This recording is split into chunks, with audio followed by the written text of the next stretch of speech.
بسم اللہ الرحمن الرحیم۔ ایک دفعہ ایک بادشاہ اپنی ملکہ کے ساتھ بیٹھا تھا۔ بادشاہ نے ہنسی مذاق میں ملکہ سے پوچھ لیا کہ تمہیں میری شکل کیسی لگتی ہے؟ ملکہ بادشاہ کی پیاری اور لاڈلی بیگم تھی۔ وہ بھی ہنسی مذاق کے موڈ میں تھی، لیکن اس وقت اس نے جملہ بڑا غلط بول دیا۔ ملکہ بولی کہ شکل سے آپ مجھے جہنمی لگتے ہیں۔ یہ جملہ سن کر بادشاہ کو غصہ آ گیا۔ غصے میں بادشاہ نے اس ملکہ سے یہ کہا کہ اگرچہ میں جہنمی ہوں تو میں تجھے 3 طلاقیں دیتا ہوں۔ یہ سن کر ملکہ نے رونا چیخنا چلانا شروع کر دیا۔ کچھ دیر بعد بادشاہ کو بھی اپنی غلطی کا احساس ہو گیا۔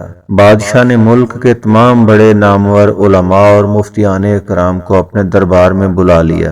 بادشاہ نے واقعہ سنا کر تمام علماء سے پوچھا کہ کیا اس طرح سے میری طلاق واقع ہو چکی ہے؟ سب نے یہی کہا کہ ہاں، تمہاری طلاق ہو چکی ہے اور شریعت کی روح سے اب ملکہ تمہاری بیوی نہیں رہی۔ علماء کی محفل میں ایک نوجوان مفتی بھی تھے، لیکن وہ ایک کونے میں خاموشی سے بیٹھے تھے۔ بادشاہ نے اس نوجوان عالم دین سے پوچھا کہ آپ بتاؤ، کیا اس طرح سے میری طلاق ہو چکی ہے؟ اس نوجوان مفتی نے کہا کہ نہیں، تمہاری طلاق نہیں ہوئی، کیونکہ آپ نے مشروط طور پر کہا تھا کہ اگرچہ میں جہنمی ہوں تو میں تمہیں 3 طلاقیں دیتا ہوں، اور ابھی تک یہ طے نہیں ہوا کہ آپ جنتی ہیں یا جہنمی ہیں۔ ہاں، اگر کوئی شخص آپ کو جنتی ہونے کی ضمانت دے دے تو پھر آپ کی طلاق نہیں ہوگی۔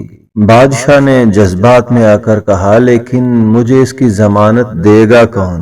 سب نے اپنے اپنے سر جھکا لیے کہ دنیا میں کون یہ ضمانت دے سکتا ہے کہ فلاں جنتی ہے یا جہنمی ہے؟ کسی کے پاس اس کا اختیار نہیں۔ نوجوان نے جب تمام علماء کو خاموش دیکھا تو وہ بادشاہ سے مخاطب ہوا کہ بادشاہ سلامت، میں آپ کو یہ گارنٹی دے سکتا ہوں، لیکن اس کے لیے میں آپ سے ایک سوال پوچھوں گا۔ اگر اس کا جواب ہاں ہوا تو میں آپ کو جنتی ہونے کی گارنٹی دے دوں گا۔ بادشاہ نے کہا، سوال پوچھو۔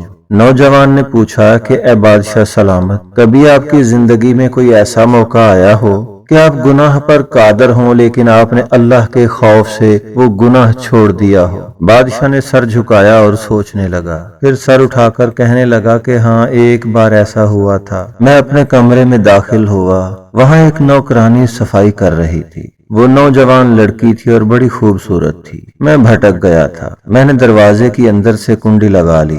میں غلط نیت سے اس لڑکی کی طرف بڑھا تو اس لڑکی نے رونا چیخنا چلانا شروع کر دیا۔ وہ لڑکی چلا کر بولی کہ اے بادشاہ، اللہ سے ڈرو، وہ تجھ سے زیادہ طاقتور ہے۔ میں نے جب یہ سنا تو میرے اوپر اللہ کا خوف طاری ہو گیا۔ میں اگرچہ بادشاہ تھا، وہ لڑکی میرے کمرے میں تھی، میں نے اندر سے دروازہ بھی بند کیا ہوا تھا۔ شاید اس وقت دنیا کی کوئی طاقت بھی مجھے وہ برائی کرنے سے نہیں روک سکتی تھی، لیکن اللہ کا خوف مجھ پر غالب تھا۔ میں نے فقط اللہ کے ڈر کی وجہ سے دروازہ کھول دیا، اس لڑکی کو جانے کی اجازت دے دی۔ یہ سن کر وہ نوجوان مفتی مسکرائے اور انہوں نے قرآن کی یہ آیت تلاوت فرمائی، جس کا ترجمہ یہ ہے، جو اپنے رب کے سامنے کھڑے ہونے سے ڈر گیا اور اس نے خود کو نفسانی خواہشات سے بچا لیا تو ایسے شخص کا ٹھکانہ جنت ہوگا۔ اس کے بعد اس نوجوان نے بادشاہ سے کہا کہ میں آپ کو ضمانت دیتا ہوں کہ آپ کی طلاق نہیں ہوئی۔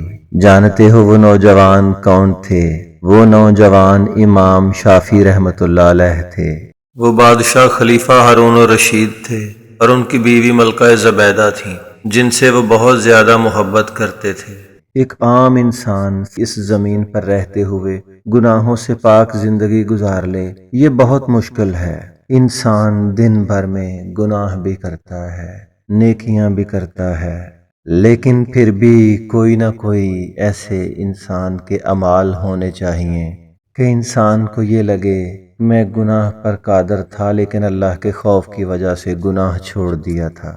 شاید اسی وجہ سے اللہ تعالیٰ کی ذات رحم فرمائے، اللہ تعالیٰ مہربان ہو جائے اور ہماری بخشش ہو جائے اور ہماری نجات کا ذریعہ بن جائے۔ اللہ تعالیٰ ہم سب کو صراط مستقیم پر رکھے، آمین۔